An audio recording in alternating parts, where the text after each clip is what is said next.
बच्चों, आज हम पढ़ेंगे क्लास 7th साइंस यानी विज्ञान का अध्याय 16 जल एक बहुमूल्य संसाधन।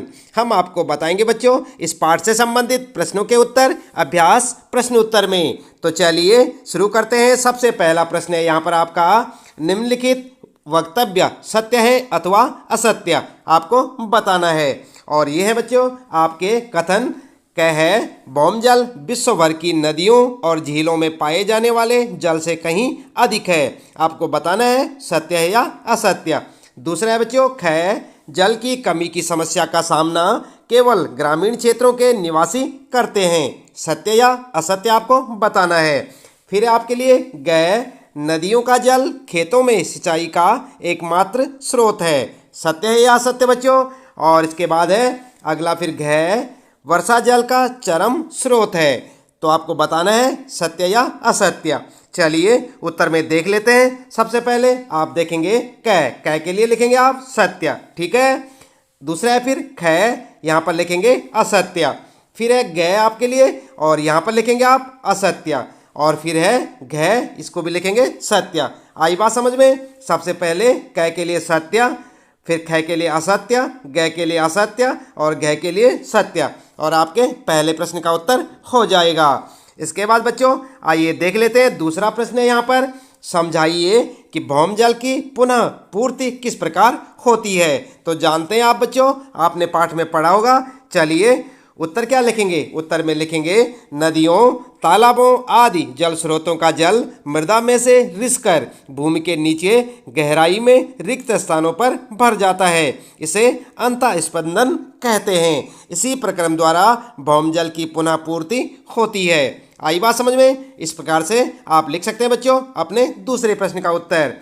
फिर देखते हैं यहाँ पर तीसरा प्रश्न है और यहाँ पर पूछा है, किसी गली में 50 घर हैं जिनके लिए 10 नलकूप यानी ट्यूबवेल लगाए गए हैं। भौमजल स्तर पर इसका दीर्घावधि प्रभाव क्या होगा। तो क्या होगा बच्चों। उत्तर लिखेंगे, नलकूप भूमिगत जल को बाहर निकालने का कार्य करते हैं। यदि 10 नलकूप अपना कार्य करते हैं तो भूमिगत जल की मात्रा तेजी से घटती है, जिसके कारण भौमजल स्तर निरंतर गिरता चला जाता है। लंबे समय तक इस प्रक्रिया के चलने से भूमिगत जल के स्रोतों में जल की भारी कमी हो सकती है और ऐसी भी स्थिति आ सकती है कि ट्यूबवेलों को बाहर निकालने के लिए जल ही ना मिले। आई बात समझ में। तो इस प्रकार से आप लिख सकते हैं बच्चों अपने तीसरे प्रश्न का उत्तर। इसके बाद आइए देख लेते हैं यहाँ पर चौथा प्रश्न है। फिर मान लीजिए आपको किसी बगीचे का रख रखाव करने की जिम्मेदारी दी जाती है। आप जल का सदुपयोग करने के लिए क्या कदम उठाएंगे। तो क्या कदम उठाएंगे बच्चों। उत्तर में आप लिख सकते हैं, किसी बगीचे के रख रखाव में जल का अपना महत्वपूर्ण योगदान है। जल की कम से कम मात्रा उपयोग में लाए जाने हेतु निम्नलिखित उपायों की ओर ध्यान दिया जाना उचित है।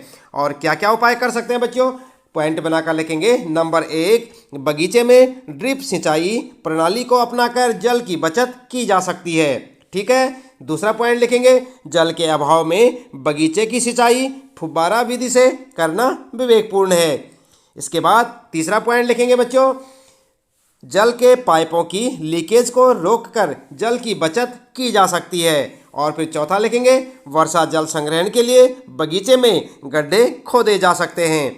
पांचवा लिखेंगे, बगीचे में ऐसे ही पौधे लगाए जाएं जिनको कम जल की आवश्यकता पड़े, ठीक है। इस प्रकार से लिख सकते हैं आप अपने चौथे प्रश्न का उत्तर, साथ साथ याद भी करते रहें। इसके बाद बच्चों फिर आता है आपका पांचवा प्रश्न है, भौमजल स्तर के नीचे गिरने के लिए उत्तरदायी कारकों को समझाइए। क्या लिखेंगे उत्तर में। उत्तर में आप लिख सकते हैं, भौमजल स्तर के नीचे गिरने के लिए निम्नलिखित कारक उत्तरदायी हैं और हेडिंग डाल देंगे। इसके बाद पॉइंट बनाकर लिखेंगे। नंबर 1, तेजी से बढ़ती जनसंख्या। दूसरा लिखेंगे, उद्योगों की बढ़ती संख्या। इसके बाद तीसरा लिखेंगे, कृषि क्रियाओं में बढ़ोतरी के साथ जल की अधिक खपत।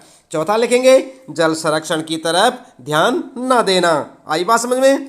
और इसके बाद आइए देखते हैं यहाँ पर छठा प्रश्न है, रिक्त स्थानों की उचित शब्द भरकर पूर्ति कीजिए। तो यहाँ पर आपके लिए खाली स्थान दिए गए हैं बच्चों, आपने इन्हें भरना है। सबसे पहले क्या है, भौमजल प्राप्त करने के लिए, और यहाँ पर रिक्त स्थान आपके लिए, तथा और फिर यहाँ पर रिक्त स्थान है का उपयोग होता है। तो क्या लिखेंगे आप इन खाली स्थानों में, अभी हम आपको बताने वाले हैं। आप देखते रहे वीडियो और लगातार जुड़े रहे हमारे साथ। अगला है बच्चों ख, जल की 3 अवस्थाएं और यहाँ पर आपको भरना है एक अवस्था, यहाँ पर दूसरी अवस्था और यहाँ पर तीसरी अवस्था है। कौन कौन सी अवस्थाएं हैं आपने बतानी है। इसके बाद यहाँ पर जो है गह है आपके लिए भूमि की जल धारण करने वाली परत कहलाती है। क्या कहलाती है यहाँ पर आपको लिखना है। फिर है बच्चों घ, भूमि जल के अवसर्वण के प्रक्रम को कहते हैं। क्या कहते हैं बच्चों, यहाँ पर आपको लिखना होगा। चलिए उत्तर में देख लेते हैं। क के लिए आप जो है सबसे पहले देखें, क में आपके लिए 2 रिक्त स्थान दिए गए हैं। तो पहले में लिखेंगे कुएं और दूसरे में नलकूप। आई बात समझ में। इसके बाद आइए देखते हैं ख। तो ख में आपके 3 रिक्त स्थान दिए गए हैं बच्चों। पहले में लिखेंगे ठोस, दूसरे में द्रव और तीसरे में गैस। ठीक है। और गह के लिए लिखेंगे आप जलभर और घ के लिए अंतः स्पंदन। ठीक है। तो इस प्रकार से आप अपने रिक्त स्थानों को भर सकते हैं। ठीक है बच्चों।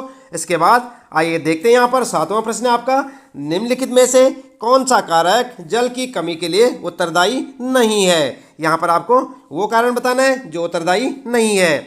और यहाँ पर है बच्चों क है आपके लिए औद्योगिकीकरण में वृद्धि, ख है बढ़ती जनसंख्या, ग अत्यधिक वर्षा या फिर घ जल संसाधनों का कुप्रबंधन। उत्तर में आप लिख सकते हैं बच्चों। उत्तर लिखेंगे ग वाला बिल्कुल करेक्ट है, अत्यधिक वर्षा। ठीक है बच्चों, आई बात समझ में। इस प्रकार से आप अपना उत्तर लिख सकते हैं। इसके बाद आइए देखते हैं यहाँ पर 8वां प्रश्न है, सही विकल्प का चयन कीजिए। और क्या है आपके लिए विश्व की सभी झीलों और नदियों में जल की कुल मात्रा नियत यानी स्थिर रहती है। और फिर आपके लिए ख, भूमिगत जल की कुल मात्रा नियत रहती है। ग, विश्व के समुद्रों और महासागरों में जल की कुल मात्रा नियत है। इसके बाद अगला है बच्चों घ, विश्व में जल की कुल मात्रा नियत है। उत्तर क्या लिखेंगे। उत्तर में आप लिख सकते हैं बच्चों, ग वाला बिल्कुल करेक्ट है, विश्व के समुद्रों और महासागरों में जल की कुल मात्रा नियत है। ठीक है। और इस प्रकार से आपका उत्तर हो जाएगा। इसके बाद बच्चों 9वां प्रश्न है आपके लिए, भौमजल और भौमजल स्तर को दिखाते हुए एक चित्र बनाइए, उसे चिन्हित कीजिए। तो क्या करेंगे आपको यहाँ पर एक चित्र बनाना होगा बच्चों। ठीक इस प्रकार से आप एक चित्र बना लें। आप अपनी पाठ्य पुस्तक में देख सकते हैं बच्चों। इसी प्रकार से आप एक चित्र बनाएंगे और आपके प्रश्न का उत्तर हो जाएगा। आप देख रहे हैं यहाँ पर पुनः पूर्ति और यहाँ पर क्या लिखा है भौमजल, यहाँ पर क्या है हैंडपंप।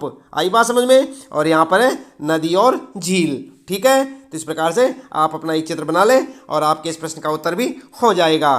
ठीक है बच्चों। तो इस प्रश्न के साथ ही इस पाठ से संबंधित प्रश्नों के उत्तर यहाँ पर समाप्त होते हैं। उम्मीद है कि आपको अच्छे से समझ आए होंगे। इसी प्रकार लगातार कक्षा 7 साइंस यानी विज्ञान के सभी पाठों के प्रश्न उत्तर जानने के लिए आप लगातार जुड़े रहे हमारे साथ, देखते रहे वीडियो। और यदि आप चैनल में पहली बार आए हैं तो चैनल को सब्सक्राइब अवश्य कर दें, बेल आइकन भी दबा दें बच्चों, ताकि आपको आने वाली प्रत्येक पाठ की वीडियो की नोटिफिकेशन मिलती रहे। और जानते रहे कक्षा 7 विज्ञान के सभी पाठों के प्रश्न उत्तर हमारे साथ। मिलते हैं फिर अगली वीडियो में नए पाठ के कुछ नए प्रश्न उत्तरों के साथ।